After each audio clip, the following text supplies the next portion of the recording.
Treating thought conditions. In the preceding sections of this book we have presented for your consideration the facts concerning the general principles involved in the several phases of the phenomena of thought power. These principles have been presented to you with an entire absence of insistence upon the acceptance of any speculative theories concerning the ultimate nature of thought, or mind. We have sought to emphasize the scientific, how, rather than the metaphysical, why. Our concern has been almost entirely with the statement of how it works, the laws and principles governing its activity. Hoping that we have succeeded in presenting to you the principles and laws of these activities in such a way that you have grasped them, and have committed to memory their essential points, we shall now proceed to the task of instructing you concerning the most practical and scientific methods and ways of applying these principles in your own particular case, so that you may avail yourself of the benefit of the right use of this wonderful force of nature, and, at the same time, may avoid the mistake of allowing its negative phases to affect you and to work to your disadvantage. It is quite true that in our general presentation of the principles and laws of thought power, in the preceding sections of this book, we have added here and there a word of caution or of advice concerning the use and application of the power in question, so that you would have a general knowledge of this phase of the subject even if nothing more were said concerning these particular points. But in order that you may apply more effectively these principles you will do well to consider carefully the special statements concerning such application which we are now about to present to you. More than all, however, it is important that you proceed actually to apply these principles in your everyday life. There is no better way of learning a thing than by actually doing it, providing that you proceed according to competent instruction concerning the general principles and laws governing the subject in question. Creating a thought atmosphere. As you have been informed in previous sections of this book, every person is surrounded by a thought aura, or thought atmosphere, composed of thought vibrations radiating from his thoughts and mental states, these thought vibrations tending to affect and influence other persons with whom such person comes in contact. The thought aura or thought atmosphere of a person, as you have seen, represents the general mental state of that person, his habitual mental states. It is a reflection of his mental character. It may be regarded as a practical extension of his personality. We have shown you that the thought vibrations composing the thought atmosphere of a person tend to arouse in other persons a similar rate of vibration. The degree of such induced vibration, however, depends upon the degree of harmony between the mental characters of the other persons and that of the person sending forth the influence. There must be something in the nature of the other person before it can be called forth by inductive action. The seed must be there, else there will be no sprouting, blossoming, or fruit-bearing. There must be something to catch fire, before the fire of mental contagion will spread. We have described this to you before, so there is no necessity of repeating the explanation at length in this place.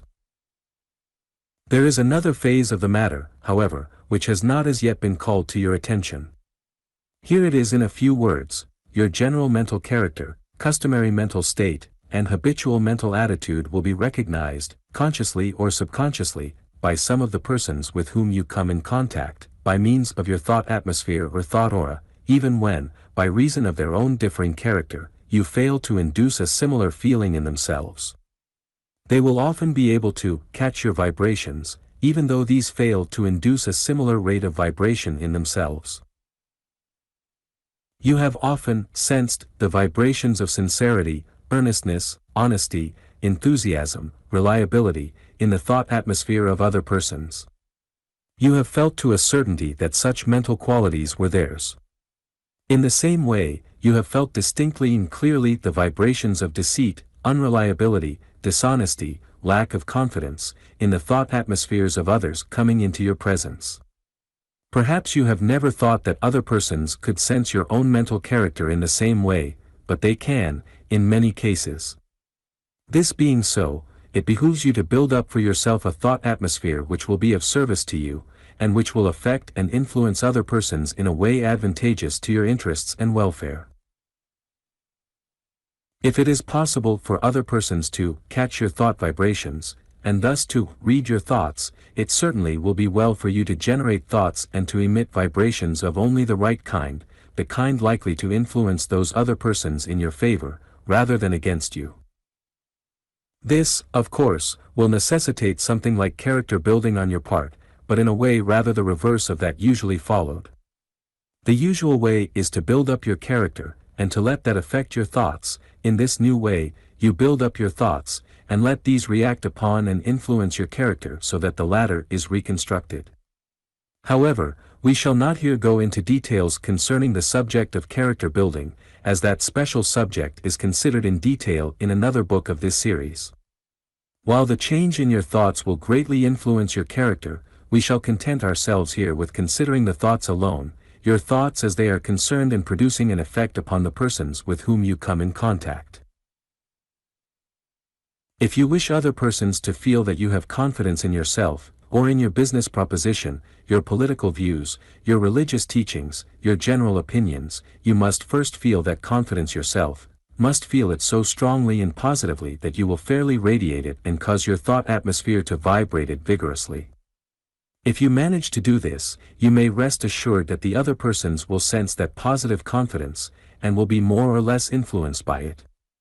If you fail to do this, and, instead, allow your mind and thought atmosphere to be filled with the vibrations of lack of confidence, distrust, unbelief, unfaith, doubt, you may be assured that the other persons will catch those vibrations, and thus will be influenced against you. This, very often, without conscious recognition on their part of the reason for their feeling and impression.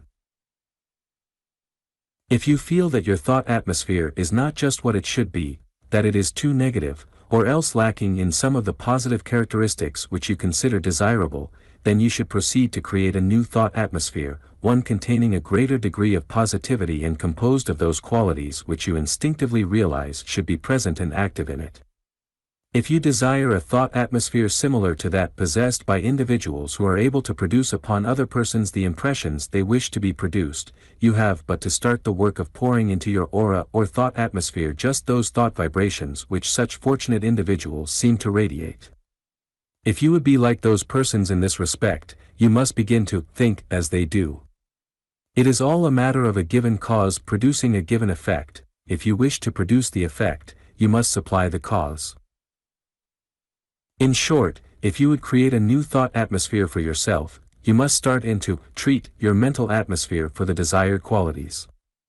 Now, a word here regarding this specialized use of the words, treat, treatment, etc., which are frequently met with in all instruction along the lines of mental science and similar subjects, and which we shall employ frequently in the following pages of this book. The word, treat, as so employed, means to supply the needed thought elements, ideas, mental pictures, etc., to the mind, to the thought atmosphere of persons and places, or to any other aggregation of thought vibrations.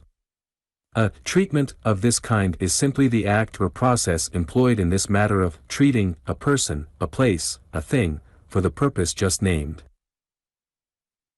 The process of treatment, just described, may be illustrated by the familiar act of turning on the light in a hitherto dark room, of opening the shutters and admitting the inflow of the rays of sunshine to a dark place, of letting a stream of pure, dear water flow into a bowl of dirty water. The light, the sunshine, or the clear water represent the positive elements of thought, while the darkness of the room, or the dirtiness of the water in the bowl, represent the negative elements of thought. The positive elements of thought will always displace and neutralize the negative elements, provided that the positive elements are supplied in sufficient quantity and in the right way. We ask you to consider carefully the statement just made, and to commit it to memory. If you do this, you will have always at your command a most powerful and valuable instrument capable of performing the most important work for you when most needed. Now, from what we have just told you, what would you think should constitute the right method and way of treating your thought atmosphere so as to create in it the qualities and powers which you wish it to possess? You will have no trouble in answering this question, if you have taken heed of what we have just said. You will answer at once, I should begin to pour into my thought atmosphere a sufficient quantity of the thoughts which represent the desired qualities. Your answer is the right one, the one that follows logically from the given premises. You must open the windows of your mind to the inflow of positive, powerful thoughts, ideas and mental pictures. You must flood the dark places with the sunshine of positive thought. Before proceeding further, however, we must call your attention to a most important fact of psychology which has a direct hearing on this matter of thought treatments of all kinds. Here it is: the power of the inflowing positive thoughts is immensely increased by your act of mentally picturing the inflow of the thought vibrations into that which is being treated by you. The more clearly and strongly that you are able to picture in your imagination the process of the inflow of the positive thought, and the effect of these on the thought atmosphere of that which you are treating, the greater will be the power and efficiency of that inflowing current. Please note the above statement carefully, and commit it to memory.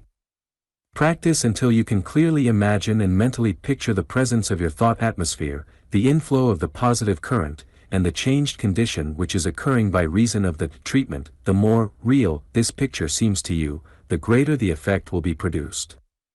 This is a fact, as you may demonstrate to your own satisfaction. There is no need of entering into a technical discussion of the principle involved. It works, and that is the main thing. Akin to this is the fact that the more clearly you can picture the mental quality or state which you are pouring into your thought atmosphere by means of the stream or current of thought vibrations, the greater power will it have to overcome and neutralize those negative qualities and states of which you wish to be rid. In order to create a mental picture of this kind, you must, 1. Know the name best expressing and indicating that quality, 2. Be able to recall instances in which that quality was manifested by others, so that you are quite familiar with its outward expressions, and 3. Imagine yourself as possessed of and as manifesting that quality, yourself, even if you have never had this actual experience, so that you may clearly and vividly feel yourself now experiencing its inner phases. By so doing, you will have a. The verbal symbol of the quality, b. The idea of its outer expression, and c. The feeling of the inner experience which accompanies the latter. When you have acquired this, you have the matter in your own hands, and under your own control.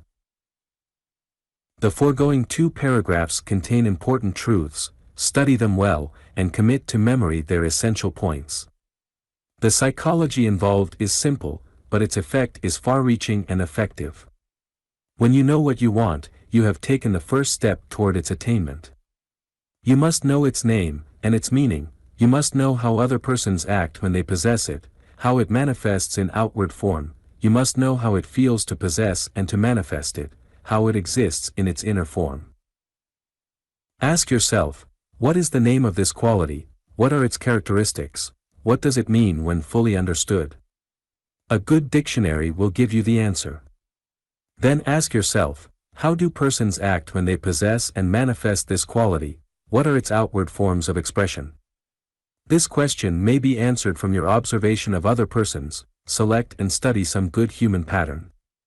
Finally ask yourself, how does it feel to experience the possession and manifestation of this quality? What are the inner forms of its possession? Your thought power imagination, working up the material of your observations of your human patterns, will be able to supply you with this feeling. When you are able to answer these questions, you will be able to proceed effectively with your work of treating your thought atmosphere. We suggest that you now proceed to practice this method upon some particular mental quality, the quality of courage for instance. Exert your thought, your memory, and your imagination, upon the ideal of courage, according to the rules given above. Having reached the point just mentioned, you may start in earnest to treat your thought atmosphere for desired qualities and powers. The process is simple: turn on the stream of fresh, clear water, admit the sunshine to the room. That is all there is to it. Treat yourself whenever you have the opportunity, and without neglecting your duties or business, you will find plenty of time and opportunities. You will notice the improvement from the very first, but do not get discouraged if at the start there occurs a little unpleasant stirring up. That is merely natural. All readjustments stir up conditions at first. Stick to it, persevere, do not allow yourself to be sidetracked. Just one word of caution here: never allow yourself to dwell on, picture, or imagine the negative mental state which you wish to neutralize or eradicate. Forget the negatives so far as is possible. You need not think of them. The sunshine takes care of the darkness. You do not have to shovel out the latter. Cultivate the good plants, and the weeds will be choked out. this is the rule of the garden of the mind, at least. Treating places and things. The general principles and rules relating to the treating of your own thought atmosphere, which we have just stated to you, apply also to the case of treating places, things, and general conditions arising from thought radioactivity. The thought atmospheres of places, the thought influences of things, the thought conditions in general, which arise from the past or previous presence of thought vibrations, may be successfully treated by you, and their undesirable conditions removed and replaced by desirable conditions, by an application of the very same principles which we have just described and explained to you in connection with treating your own thought atmosphere. There probably will be needed certain minor modifications of the application of the principles, so as to make them fit the particular conditions of the cases before you, but the general principles remain the same, and the essential elements of the method of application will hold good in all cases. If you rent an office, a house, a store, a room, you will do well to treat its thought atmosphere, this, particularly if the former tenants have been of an undesirable character, if the history of the place is bad, or if you sense the presence of thought vibrations of an undesirable character. In fact, it is a good plan to treat any new building or rooms rented or bought by you, and which you intend to occupy. Even if there be present no particularly undesirable thought influences, or past record to be overcome, the treatment will serve to bring about speedily that harmony of thought atmosphere and thought vibrations which it is always well for one to secure and to maintain in the places occupied by him. You know how foreign and alien to you have been the new quarters occupied by you in the past, in many cases, and you remember how in time, after you have occupied the quarters for a while, they grew to feel natural and harmonious to you. By proper treatment, you may secure this same agreeable harmony even from almost the very first. Places with evil records and histories, places noted for the non-success of the former occupants, places in which mental or emotional inharmony or strife have been habitually manifested, and places in which for any reason whatsoever the thought atmosphere has become undesirable and calculated to induce unfavorable impressions upon the minds of those occupying them, or those visiting them. All such places should be subjected to a careful and thorough mental disinfection, renovation, and general treatment. The same is true, though in a less degree, concerning articles of furniture, tools, machinery, clothing, pictures, or any other form of personal property which has come into your possession after having been frequently used by some former owner. Second-hand things often carry with them the thought influences of former owners, and for that reason are instinctively avoided by many persons, but a thorough mental treatment will remove all such objectionable influences, and will saturate the things with your own thought vibrations. In these treatments of places and things, you must follow the general rules already given. You must mentally picture the inflow of your positive thought currents into the thought atmosphere of the place or thing. You must vividly realize and picture to yourself the nature of the thought qualities which you are pouring into them.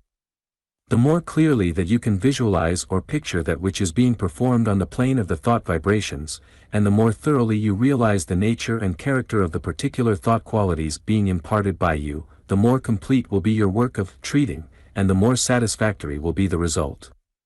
The thought qualities to be imparted to a place or thing must be those particular qualities which you perceive to be needed, and which, when present, will bring about the results and effects which you desire in connection with that place or thing. A general treatment for a condition of general harmony with my ideals also is to be advised in cases of this kind. Thought power methods. Another important method of applying the principles of thought power by means of the transmission of thought currents, and the consequent action of thought induction, is that which may be called the direct message. In this case there is secured not only the general effect of the vibrations of your thought atmosphere but also the direct and special effect of those vibrations which arise from strong particular ideas and thoughts existing in your own mind, and which you wish to get across into the mind of the person with whom you are talking. In the direct message, you flash directly from your own mind the message to the mind of the other person. It is as if you sent him a strong, wireless message direct from your brain to his. The occultists say that in such cases there may be perceived an actual flash of thought power from the one brain to the other.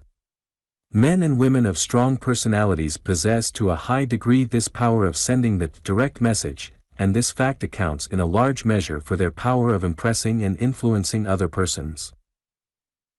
In applying the method of the direct message, you first arouse and create in your own mind a strong, clear and positive idea or thought which you wish to be conveyed to the mind of the other person. This is an important preliminary stage of the method, for unless you have something clear and strong to send as a message you cannot expect the other mind to receive a clear and strong message. Your message at the sending end must be vivid, intense and dynamic, in order that it may produce a like effect at the receiving end.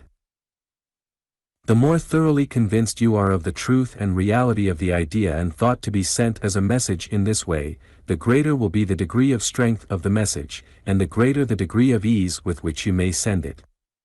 Therefore, you must thoroughly convince yourself of the truth and reality of your message before you send it. You must arouse within yourself a degree of enthusiasm over its truth and reality. You must make it ring with truth within your own mind and soul. You must be able to feel the vibration of truth arising from it.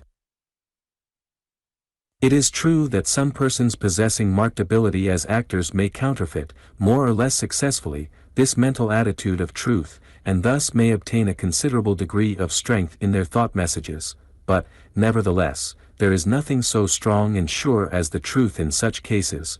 The counterfeit truth has a tendency to break down at the critical moment, and to destroy the effect of the previous favorable impression of the message. Search for the truth in your idea or thought, and hold closely to it. The truth is mighty and will prevail. Another point to be remembered in connection with the message is this: the message must appeal to the general desires, aims, aspirations, ambitions and wishes of the other person, must fit in with his ideals and hopes, in order to reach him easily and affect him strongly. The salesman whose message vibrates with the thought, "I wish to save you money," or "I wish to benefit you," creates a far different impression from that which arises from the firmly held, strong thought that, "I want to sell you something," or that, "I want to get an order from you." The strong, vivid thought, "I like you," is far better calculated to awaken a kindly response than the thought, "I want you to like me," which so many employ. Of course, certain messages awakening the fear of consequences resulting from an action, or the refusal to act, serve to appeal to the self-interest and desires of a person in certain cases, and often are so employed with more or less success. But, on the whole, it is far wiser to proceed on the principle embodied in the old fable, the fable in which it is related that after the strong north wind had failed to blow the cloak from the shoulders of the man, the sun accomplished the task by sending its rays upon him and causing him to seek relief from its heat by removing the cloak. Positives are better than negatives, in most cases. In sending the direct message, in a personal interview, you proceed as follows: 1. Having previously aroused the conviction of the truth of the idea in your own mind, and having awakened an enthusiasm concerning it in your own heart, you must call up the idea, thus energized and rendered dynamic, into your own consciousness, holding it there constantly throughout the entire interview. 2. You must exert a conscious, steady though imperceptible effort in the direction of projecting the stream of thought vibrations to the mind of the other person. You will be able to do this with the greatest effect, and the least effort, if you will use your imagination to picture the actual passage of the thought current from one brain to the other. Professor E. B. Warman, a pioneer investigator of this and similar subjects, calls this employment of thought power, impulsion, thus distinguishing it from compulsion, the latter being held by him to indicate will force. He says, compulsion is a force from without, impulsion, a force from within. Compulsion will make an enemy of a friend, impulsion will make a friend of an enemy. Which is preferable? By impulsion, I mean that you should lodge the thought in the mind of the other man to do as you desire. Is it right? Yes, if your business is right. It is merely another form, and a better form, of using persuasive powers. The same writer and teacher indicates an interesting feature of the employment of this method, as follows: to lodge the thought successfully you should think in the first person singular. 1. that is, think as if you were thinking for him. If you think in the second person, he will feel a sense of compulsion. By the first method he is impressed to do as you desire. He illustrates this point of practice by several instances of his personal employment of it. For instance, I said nothing, but I thought very intently for him, impulsion. This is the thought I held on him, well, you come in at 1 o'clock. That little word, well, is a great compromiser. All this probably occurred in the space of a minute, but it seemed many of them to me. Finally I looked up and said, well, I thought the rest for him, but spoke not a word. Instantly he took my cue from the spoken word and voiced my unexpressed thought, saying, well, you come in at 1 o'clock. On the way to the bank I held this thought on, and for the banker, well, I've decided to pay you. I held it so hard, so tenaciously, and with such confidence and concentration, and so exclusively of all other thoughts, that had I spoken to anyone on the way, I fear that I would have given utterance to my one and only thought, well, I've decided to pay you. At precisely 1 o'clock I presented myself at his desk. He looked up at the clock, and as he did so, said, I see you're on time to the minute. I was almost afraid to speak, lest I might lose my grip on the thought I was holding on and for him, but I at once assured him that being on time was one of my cardinal principles. No sooner did I get my hold on that which I desired him to say than, simultaneously with my thought, he voiced it, well, I've decided to pay you, ... Again, he gives the following very interesting, and decidedly humorous, advice: you have a caller either at the office or at home. It is your busy day. Time is precious. Your caller does not know when to depart. You can freeze him out or otherwise make him uncomfortable, or as a last resort you can ask him to go. Any of these might be efficacious, but things efficacious are not always expedient. There is a better way.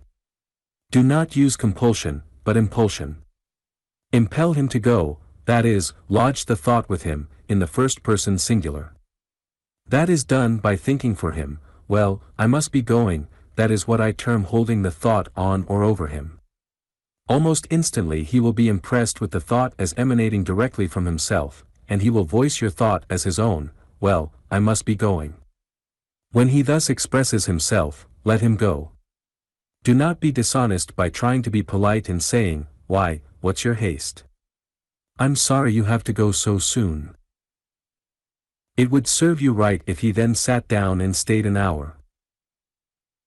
If you have occasion to strive to convert or to convince other persons, in the course of your business or social life, you will find your efficiency in this direction greatly increased by a little practice in the art of sending these thought messages along any of the several lines above mentioned. Some have found Professor Warman's plan of thinking for him, in the first person singular, to be especially effective, others prefer the more familiar method, either will do the work, so take your choice. You understand, of course, that these thought messages may be sent during the course of your conversation, argument or discussion, or they may immediately follow it. Use the method indicated by the circumstances of the case. Remember, also, that this is not hypnotism, mesmerism, or anything of that kind. It is simply an especially effective way of getting across to others that which is usually transmitted by the spoken word. Some very good teachers lay great stress upon the transmission of thought power messages in the act of handshaking. They hold that in this way one may get over to another, in the most effective manner, the general impression sought to be made upon the mind of the other person. They point out the fact that the most magnetic persons are distinguished by their live handclasp, in which thought and feeling are expressed and impressed. These teachers impress upon their pupils the importance of throwing thought and feeling into the handclasp.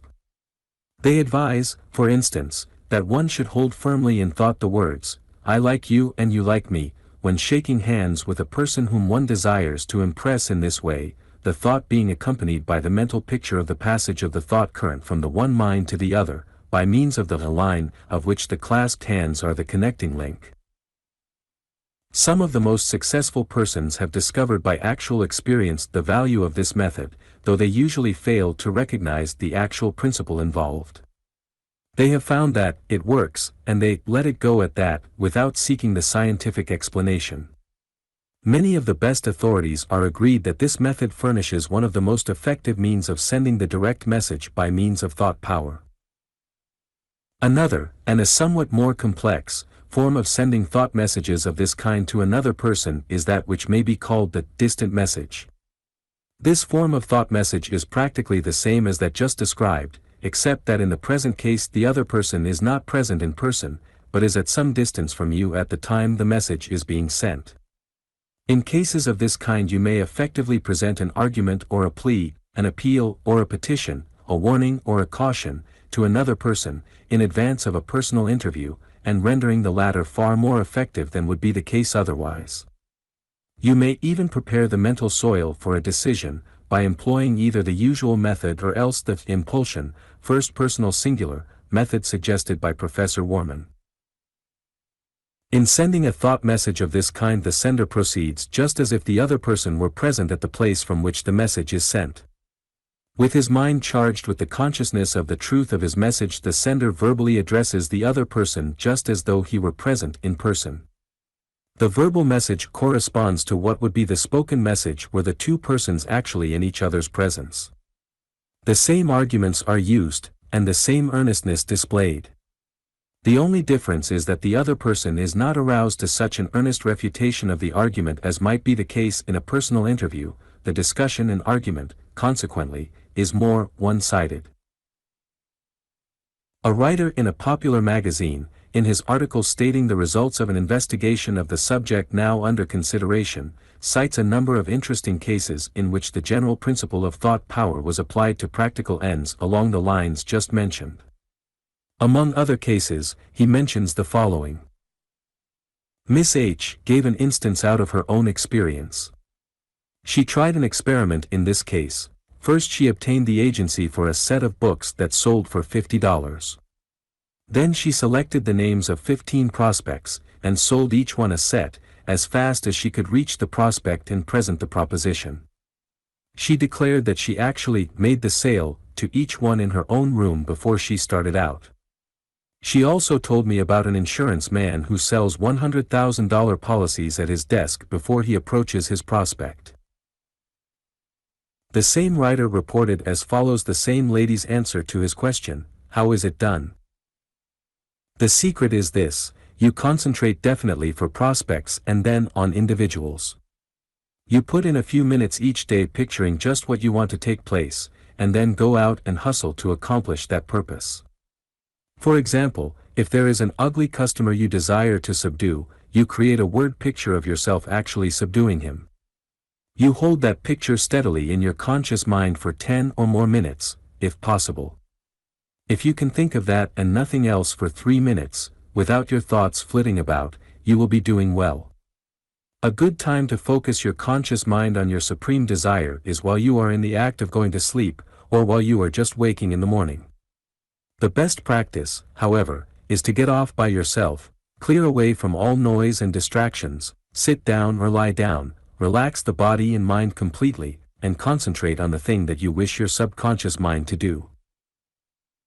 If you will do that 15 minutes daily, you will have no more doubts about the efficacy of the method. You must claim the desired quality or object before you actually possess it. Concentration is in the present, immediate, right now. You create the image or make a mold of what you want by affirmation and visualization, and then the subconscious mind makes that image a reality. You use your will in forming the image, but the will does not do the work.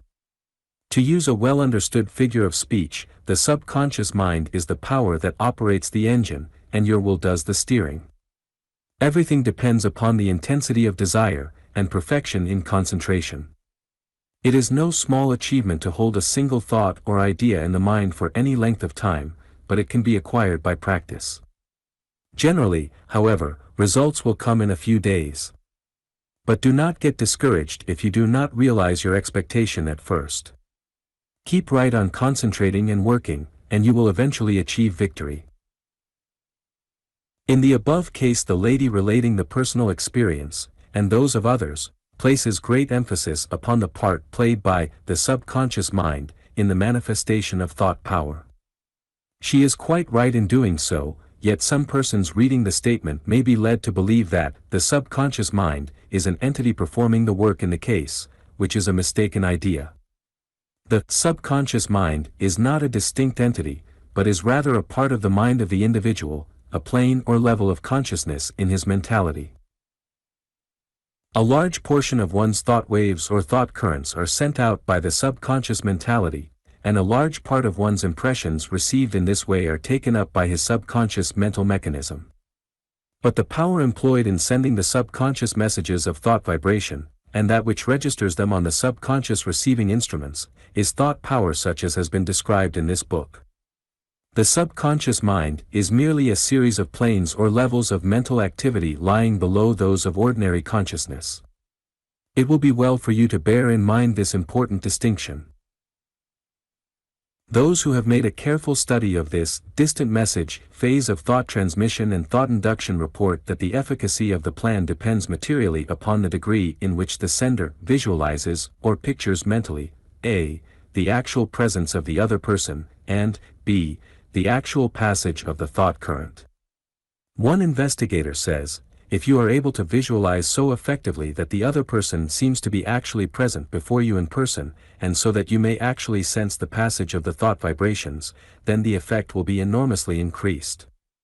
Some teachers, in private lessons, have laid down quite elaborate rules and directions governing this method, but in the above statements will be found the essential principles of the matter and the practical gist of the method. There have been written and taught many sensational elaborations of this method, most of which, however, are merely the work of an active imagination. To some, this method has seemed to threaten dire danger of hypnotism at long range, black magic, etc., and to be akin to controlling the wills of other persons at a distance by means of some magic power. Those who have carefully investigated the matter, however, assure all persons that there is present here nothing more than the ordinary suggestive effect of strong convictions transmitted by means of thought vibrations in a personal interview, the ordinary inductive action of positive mental states such as we have described to you in previous sections of this book. The rules of thought induction, set forth in detail in section 7 of this book, apply here as well as in all other forms or phases of thought induction. There is here present the effect of harmonious attraction and of belief or fear. There is no cause for undue alarm in the matter, and most certainly no one need feel any fear concerning any undue influence being exerted over him to his detriment, particularly if he will acquaint himself with the principles governing all thought induction, and will avail himself of the ordinary protective methods indicated in such cases. In the remaining portion of this section of this book we shall point out the general principles and methods of self-protection, which apply to the present case as well as to all other forms of thought induction. We advise you to study carefully these principles and methods. Nature, in the various fields of her activity, is seen to supply a protective element to her creatures in all cases in which there is present an element which threatens to become destructive or harmful. To one creature it supplies the defensive armor of shell, to another, sharp quills or spines, to another, the power of swift flight, to another, a quick brain. It supplies to one the fur coat, protecting against the cold, to another, the instinct to hibernate, to another, the tendency to take on fatty deposits during the cold season. For every bane nature furnishes an antidote. As might be expected, it supplies to man the means of protecting himself against adverse thought induction. Some of these means man employs instinctively, but now that man has discovered the principles underlying thought power, and is employing it more effectively and more consciously, there have also been discovered methods of effectively and consciously counteracting and neutralizing the effects of its improper uses. In the first place, as we have already informed you, everyone has a protective immunity from thought induction of all kinds, which he exercises to a greater or less extent according to his development and state of knowledge. In a general way, it may be stated that no one need fear being adversely affected by thought induction if he will, 1. Keep his own mind clear and free from low, mean, selfish, destructive thoughts, schemes, and plans to take advantage of others. 2. Keep his emotional nature free from low, base passions and inclinations, and 3. keep his mind free from fear thought. His power of resistance will be enormously increased if he will practice the art of encouraging the mental states directly opposed to those just noted, and thus manifest the characteristic mental states of nobility, cleanness, and fearlessness. You will see the reason for the above statement if you will refer to previous sections of this book and will read what has been said there concerning the attractive power of thought. You will see that the rule of like attracts like in the world of thought vibrations, and that the something without cannot kindle the flame unless it finds the something within to furnish the fuel for the mental combustion. Or, employing another figure of speech, you will see that just as physical personal cleanliness prevents the creation of congenial lodging places for noxious germs, so will mental personal cleanliness prevent the formation of congenial lodging places for mental microbes. What has just been said applies in equal measure to what we have previously told you concerning the evil effect of fear thought as an attracting force for undesirable thought vibrations and thought induction. A mental state of fear thought will open the doors to undesirable thought influences, while, in the same way, the mental states of fearlessness, courage, and self-confidence will render one practically immune from adverse influences of this kind. Above everything else, you should build up for yourself the protective armor of fearlessness concerning thought influences. No thought influence can enter your mental realm if you are surrounded by an aura of fearlessness and self-confidence. We cannot impress this upon you too strongly. The following suggestions along these lines should prove helpful to you in case you feel the need of cultivating a greater degree of fearlessness, a greater degree of immunity to thought induction. We advise you to study them carefully in any event. The positive center. Begin by creating for yourself what has been called the positive center. Here you enter into a strong conscious recognition and realization of yourself as the ego, the I am I, the self, master of your physical and mental realm, able to govern your mental states and to change your mental attitude at will. You should persevere in this recognition and realization until you are able to feel yourself as this, I am I, until you can actually feel that, I am here, at the very center of your being.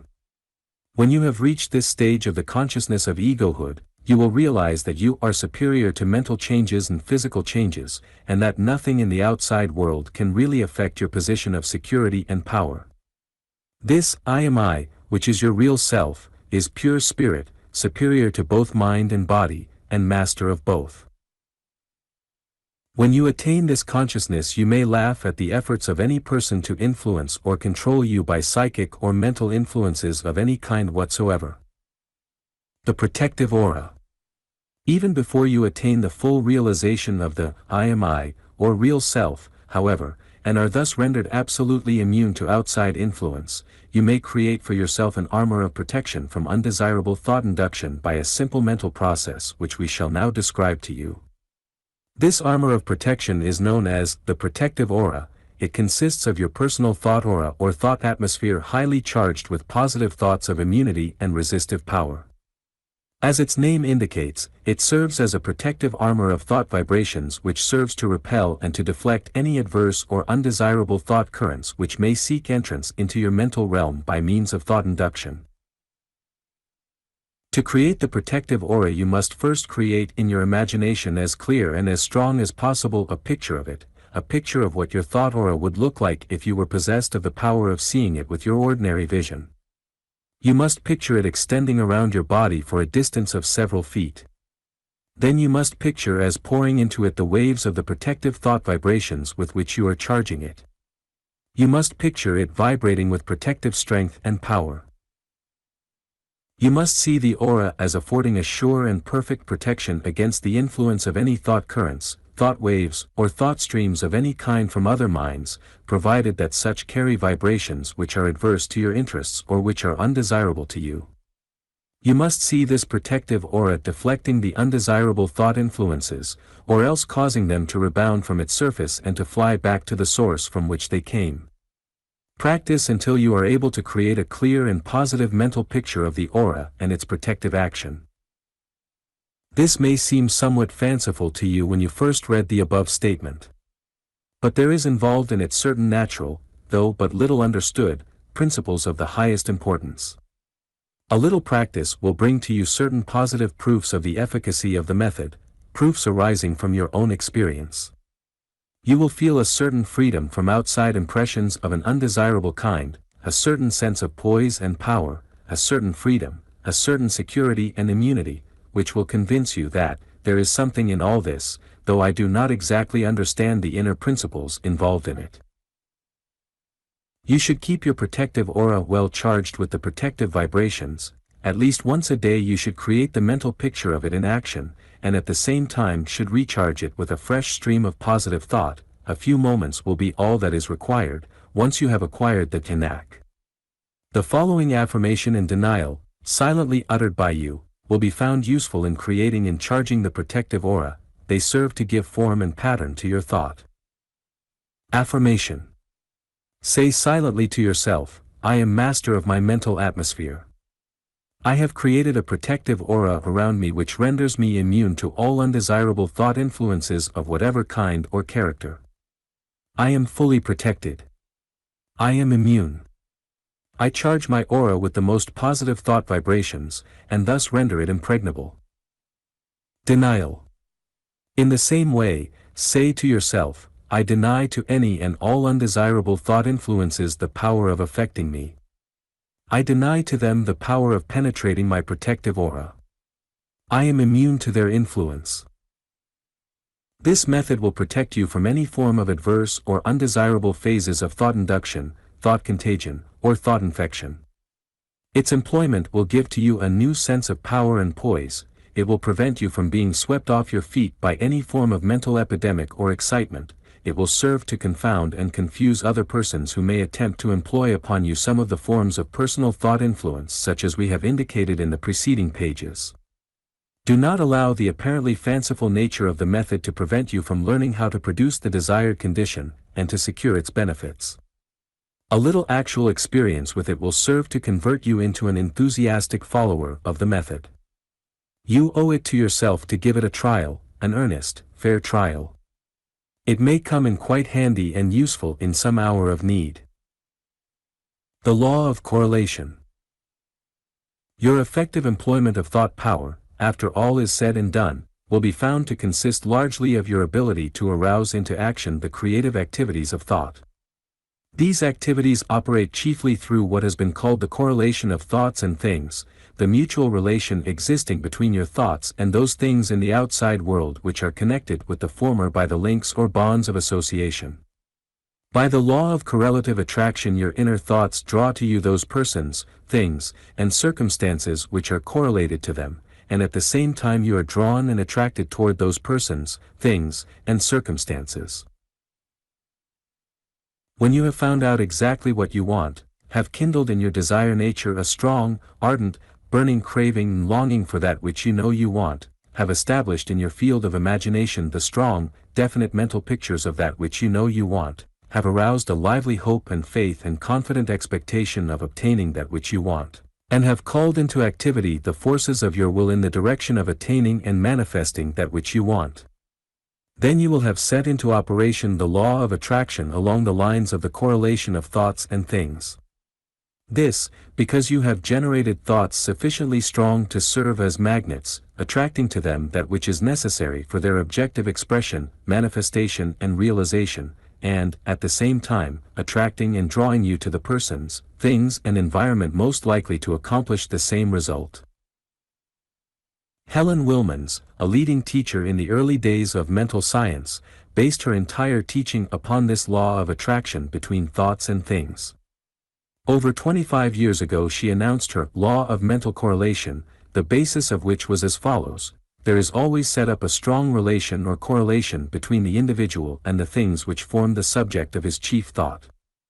She taught her students that they could mold and determine their environment, health, financial condition and general success, by the nature and character of their ideals, provided that they kept their minds strongly filled with these ideals and the ideas arising from them. This, indeed, is the very essence and kernel of modern mental science, which in many forms and under many names has worked such great benefit to many thousands of its students during the past 30 years or more.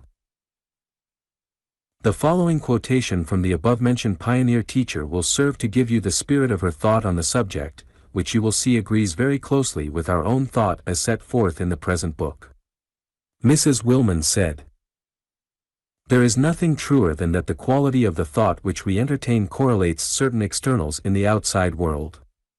This is a law from which there is no escape. And it is this law, this correlation of the thought with the object, that from time immemorial has led the people to believe in special providence. A man believes that he is led by providence in a certain direction. The direction is not of his own choosing, so far as his consciousness is concerned. But providence has nothing to do with it. There was in that man, unrecognized by himself, that which related him to something or some condition on the external plane, and under the law of correlation he went in that direction. Every thought a man can have relates him to some external thing, and draws him in the direction of it. This fact, on the plane where the thoughts of men are fleeting and of no comparative importance, has too frail an effect upon external life to be noticeable. But when much thought has been given to one subject, the result cannot be other than observable. Thus, continued thought upon disease allies us with the external conditions related to disease, or, more correctly speaking, it creates the disease. A belief in poverty not only burdens and oppresses us until it makes us mentally poor, but it allies us with poverty-stricken conditions.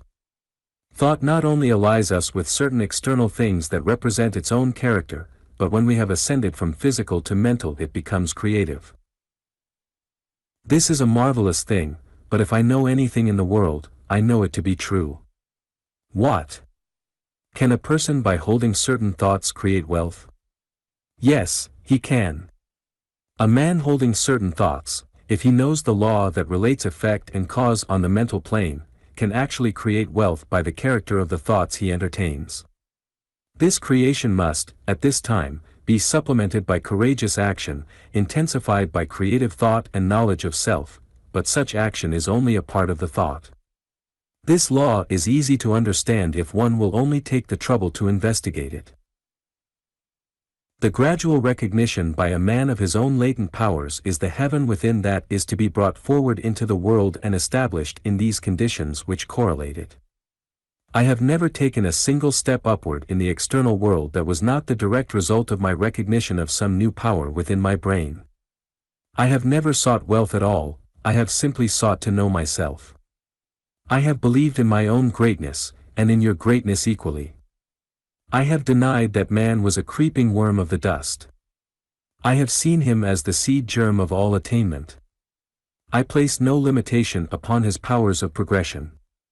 I scorn the word impossible as applied to what is in his power to be and to do. I think of his vast ability, and my own, with a jubilant feeling of surpassing triumph. I regard it as an assurance of present as well as prospective greatness, and a guarantee, eventually, of absolute mastery over all things and conditions which once mastered me. And in the direct measure of the power I have in holding this conception up before my perception, just in that measure am I successful in my undertakings. Let me lose sight of it, and my success declines. The most faithful and critical observation of this thing for many years has demonstrated its truth as certainty.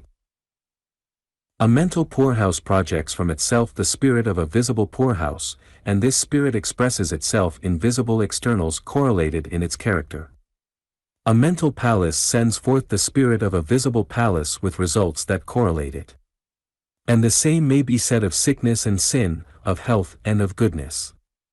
No amount of money will give one that inner opulence which is the sure foundation for unchanging wealth, that opulence which is the purse of Fortunatus, and which never can be exhausted. Mental wealth, which is the recognition of inner ability, is the only true root of external wealth. External wealth that has not this root is but a floating air plant, there is no dependence to be placed in it.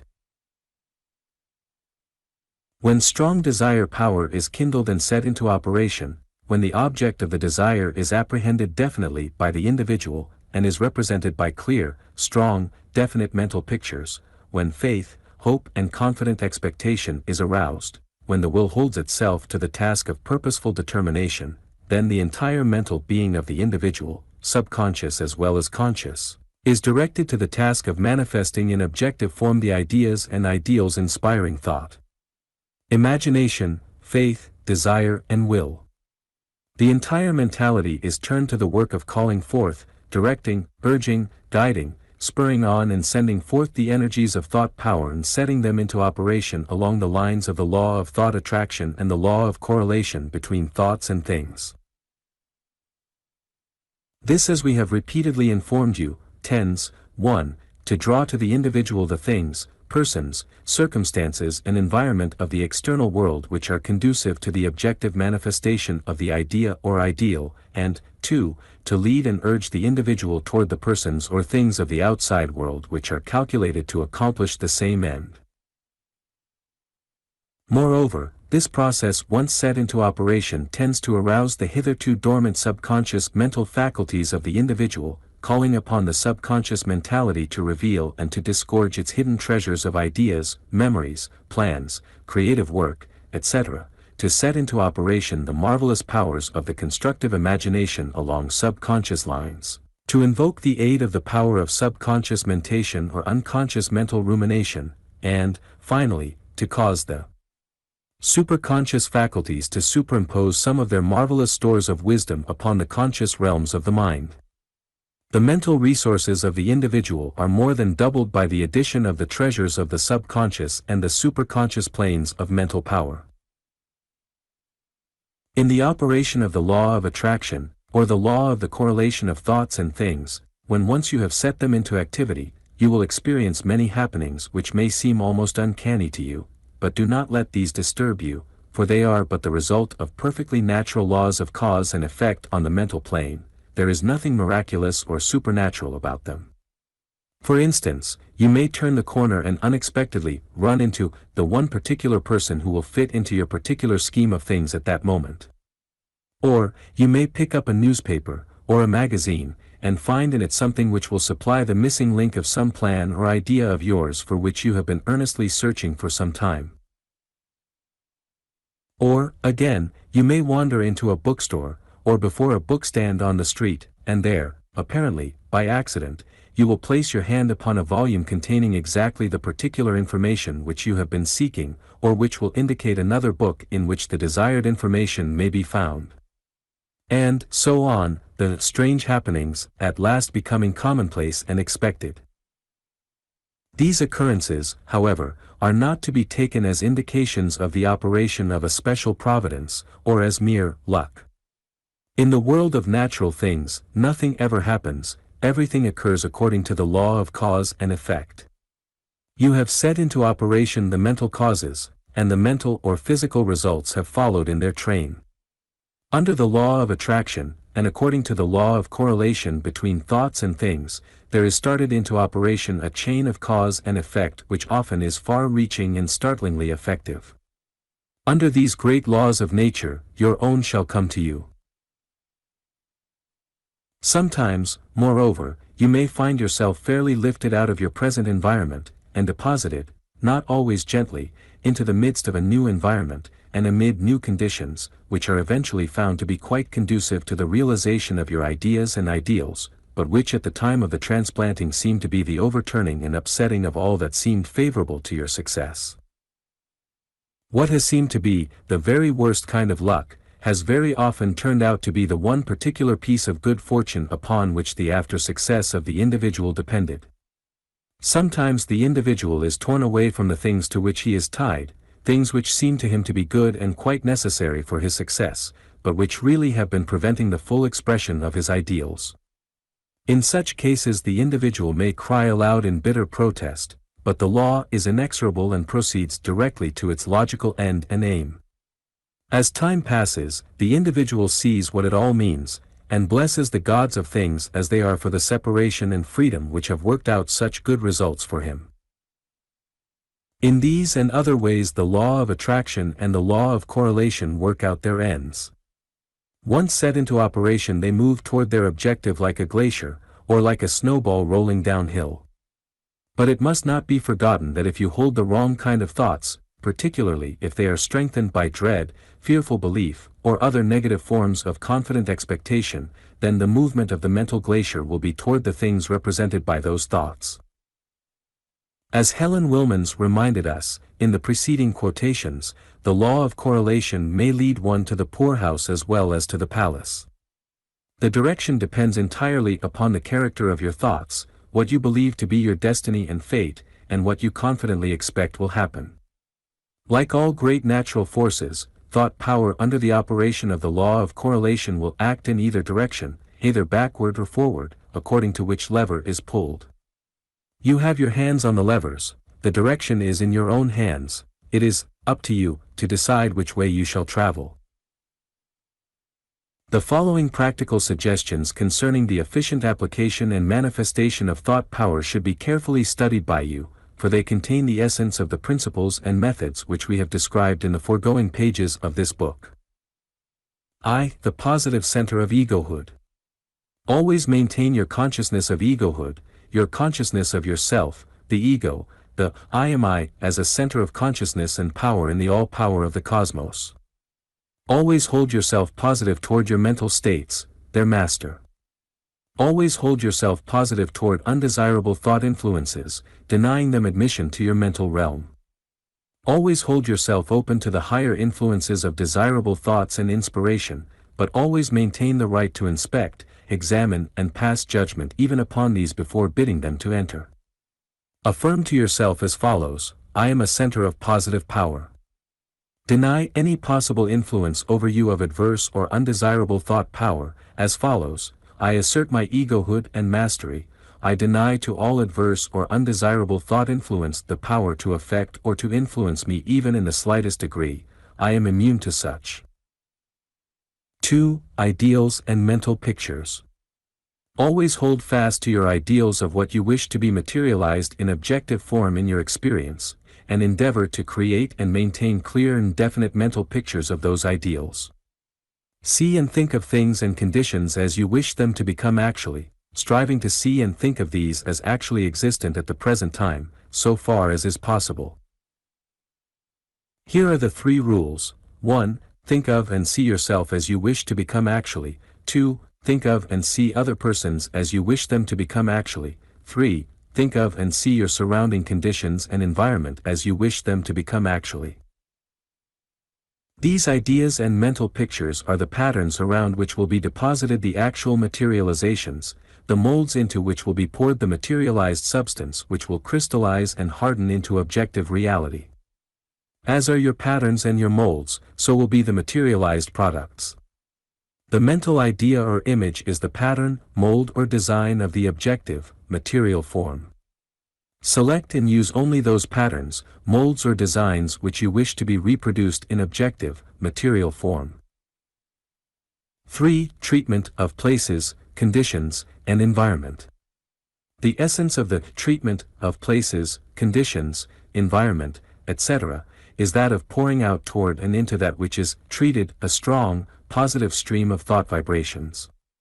These thought vibrations are to be keyed to the rhythm of the particular thoughts, ideas or mental pictures which represent that which you wish to have materialized and manifested in actual form, and are to be impelled and projected by the strength of your desire faith will which has been aroused by you for the purpose.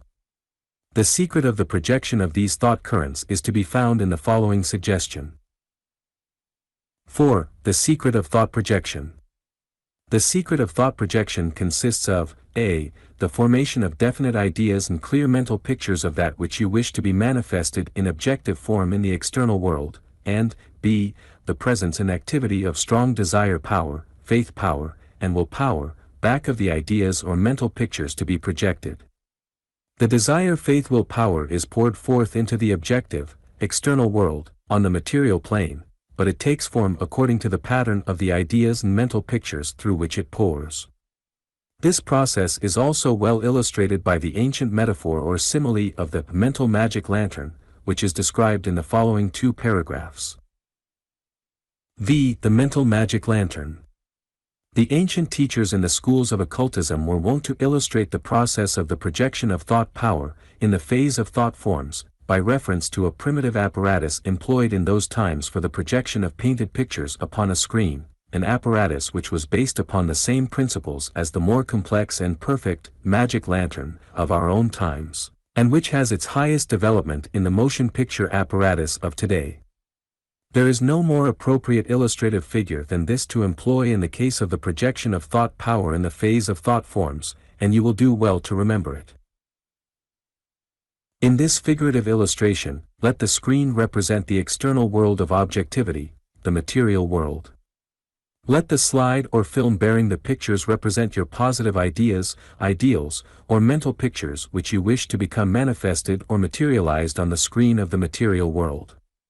Let the light which projects the pictures, and which is placed back of the slide or film, represent the strong desire faith will power which you have aroused for the purpose of making your ideals become real, your mental pictures to take on actual material forms. You should think of this illustration the next time you witness a magic lantern show, or attend a motion picture exhibition. The ancient teachers held that this illustration, if held firmly in mind, tended to add force to the mental projective process. Remember, always, that, a. the picture on the slide or film must be clear, strong, and definite in outlines, and, b. the light of desire faith will behind the slide or film must be strong, constant, persistent, and not dull, intermittent or flickering. 6. The Master Formula of Attainment. In other books of this series we have called our students' attention to the Master Formula of Attainment, which is as follows: 1. Definite ideals, 2. Insistent desire, 3. Confident expectation, 4. Persistent determination, and 5. Balanced compensation. This master formula will create for you the magic elixir of success. Employ it in your application of thought power. Stated in popular form, the master formula is as follows: you may have anything you want provided that you, 1. know exactly what you want, 2. want it hard enough, 3. confidently expect to obtain it, 4. persistently determined to obtain it, and 5. are willing to pay the price of its attainment. Ponder over it until you fully grasp it. 7. The Touchstone of Positivity. In other books of this series we have called the attention of our students to the touchstone of positivity, the scale, measure or standard whereby one may determine whether his desires, thoughts, ideas, ideals or actions are positive or negative. Inasmuch as we have employed the terms positive and negative many times in the present book, we have thought it well to restate the touchstone here, for the use of those who have not read the other books. It is as follows: apply to the idea, ideal, thought, belief, faith, desire, or action, the following question: will this make me better, stronger, and more efficient? Anything that will make you better, stronger, and more efficient, is positive, so far as you are concerned. Anything that will make you worse, weaker, and less efficient, is negative, so far as you are concerned. Anything that is neither positive nor yet negative must be classed as neutral in your categories. It is the part of wisdom to cultivate so far as is possible the positive qualities of thought, feeling, and action, and to repress and inhibit so far as is possible the negative qualities of thought, feeling, and action. You will do well to remember and to apply this touchstone of positivity in your use of thought power, as well as in the use of all forms of personal power. In this book you will find the practical principles of the operation of that phase of your personal power which is known as thought power, these practical principles presented without the addition of any metaphysical theories or teachings seeking to account for the phenomena in question. We leave you free to add these metaphysical principles if you wish. Many persons seem to find it more satisfying to do so. You will find that, whatever may be the metaphysical doctrine you select to explain these principles and phenomena, the practical facts of the application of these principles will remain virtually the same. They will fit into any metaphysical structure which you may see fit to build around them. This, because we have dealt only with facts, not with theories or doctrines seeking to account for those facts.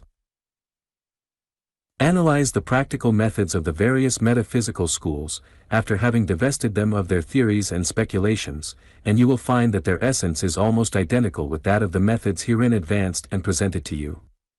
In other words, while the why phases of the subject differ widely from one another, the various schools usually are found in agreement upon the essential elements of the how phase of the subject.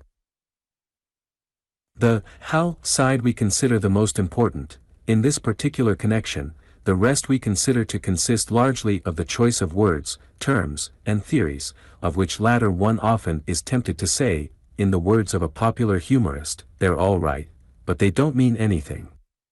The facts of a subject really mean something, the rest too often doesn't, or even when it does, it very often means something that isn't so. Keep your feet on the solid ground of facts, even though your eyes may be fixed on the stars. Cosmic thought power. In the concluding paragraphs of the preceding section we called your attention to the fact that in this book we have presented to you the practical principles of thought power, and the practical effective methods of applying those principles, without attaching thereto any particular metaphysical theory or hypothesis seeking to explain the phenomena in question. In this way we have sought to confine this particular phase of the instruction to the plane of scientific psychology instead of endeavoring to tie it to any particular body of metaphysical teaching or form of transcendental speculation. But, notwithstanding this expressed purpose and our endeavor to adhere strictly to it, we feel that we would leave incomplete our consideration of the subject of thought power were we to withhold any mention of the well-established scientific fact that in the cosmos as a whole, and in every part of it, there is in strong evidence the operation of a cosmic principle of thought power serving to give shape and form, character and quality, to the material things and activities which serve as the outer aspect of that wonderful totality of phenomena which we know as the world of nature. There was a time when any discussion of this subject would inevitably lead to an abstruse metaphysical discussion, or at least a technical philosophical argument. But modern scientific thought in its philosophical phase has made it possible for one now to consider this particular subject without wandering from the field of scientific investigation, and without invading the field of speculative philosophy or metaphysics. In view of the facts just stated, we feel that we should not fail to present to your attention, and for your consideration, at least the general outlines of what scientific philosophy is now holding to be true concerning the presence and activity in the cosmos of what may be styled cosmic thought power. In the old materialistic concept, the cosmos or world of nature was pictured as a mechanism operated by purely mechanical laws. In this view, life, mind and will were regarded as derivative products of matter and mechanical laws, though just how these were derived from a principle or substance in which they were not immanent was not explained.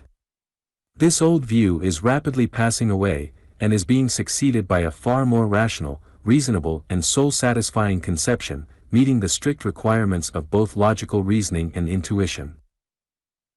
In this new view of practical philosophy in advanced science, the cosmos, or world of nature, is seen to be animated, energized, and inspired by life and livingness.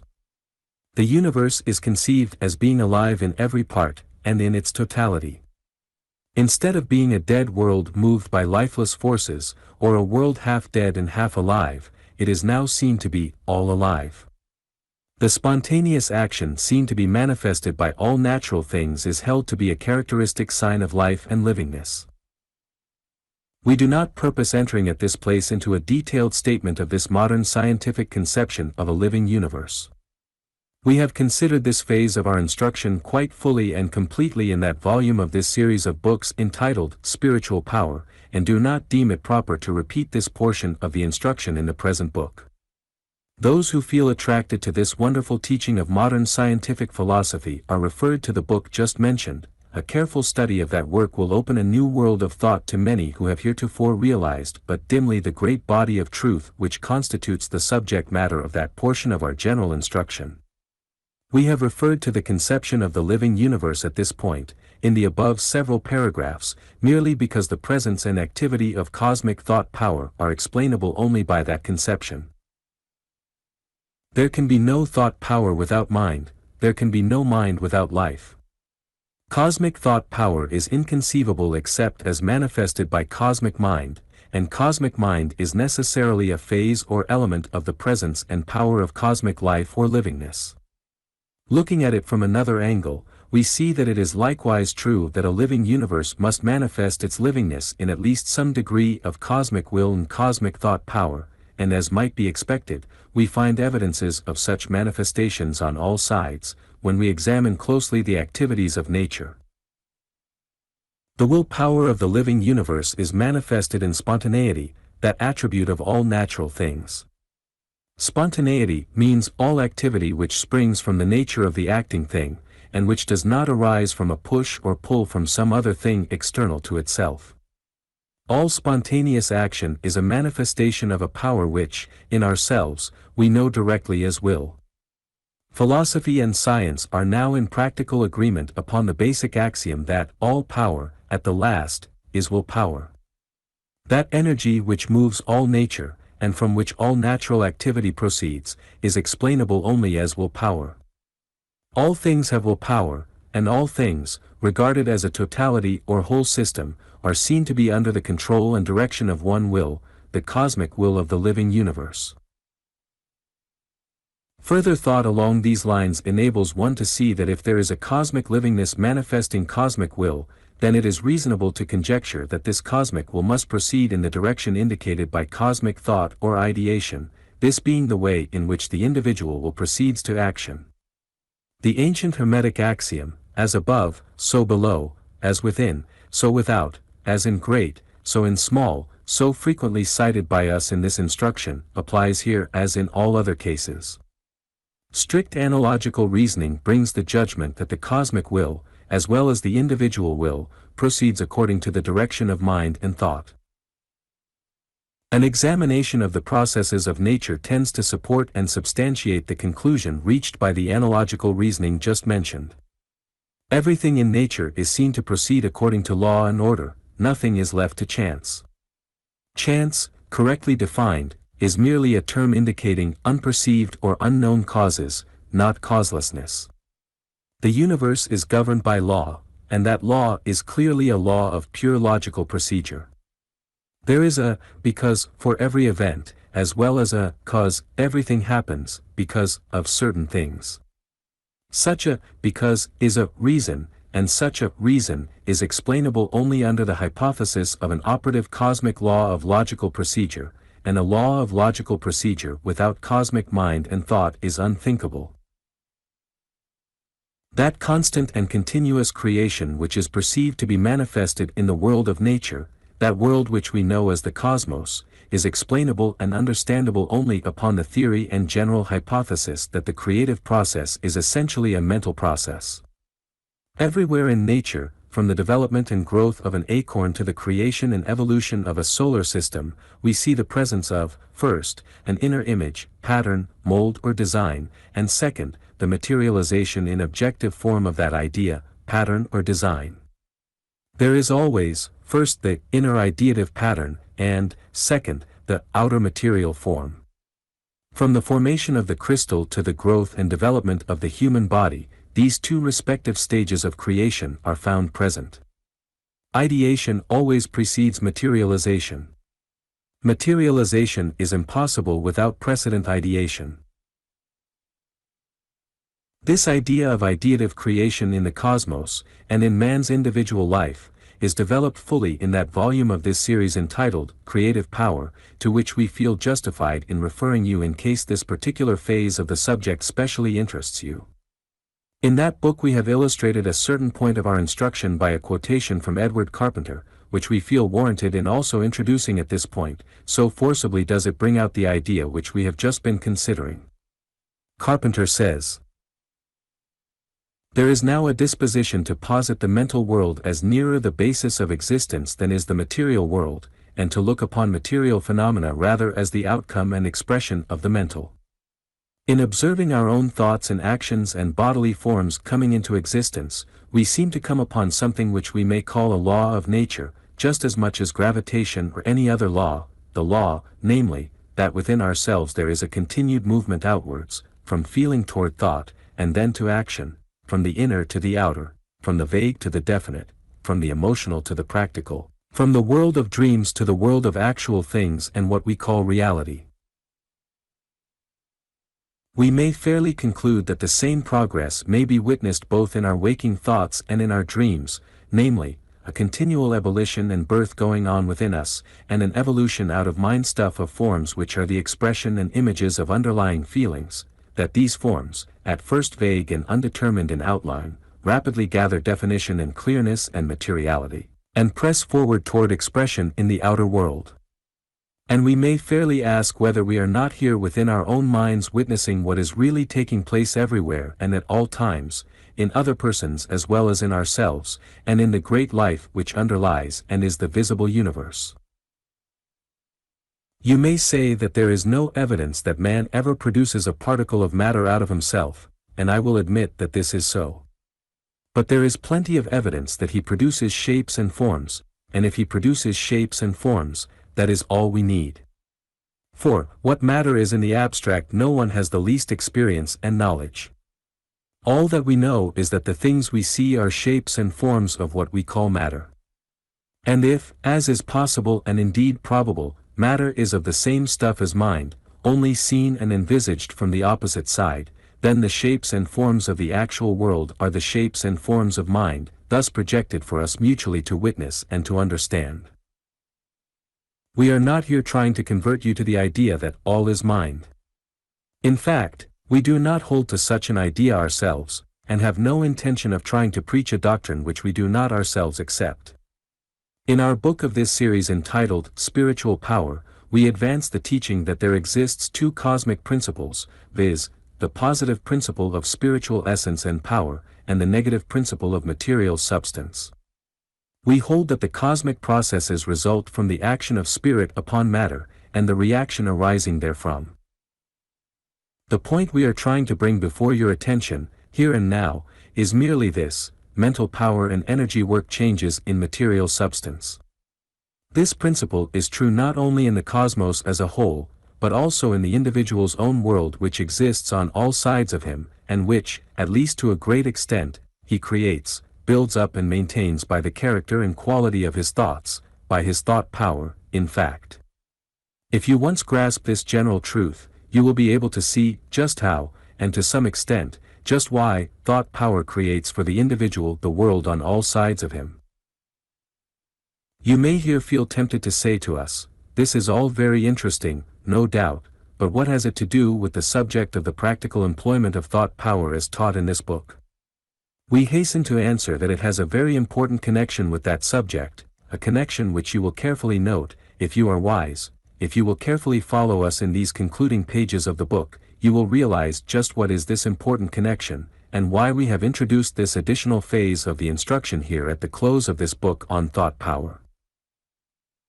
A difference as marked as that between the two poles of anything is here discovered between the two respective mental attitudes manifested by various persons undertaking to apply consciously and deliberately the forces of thought power or radiomentalism.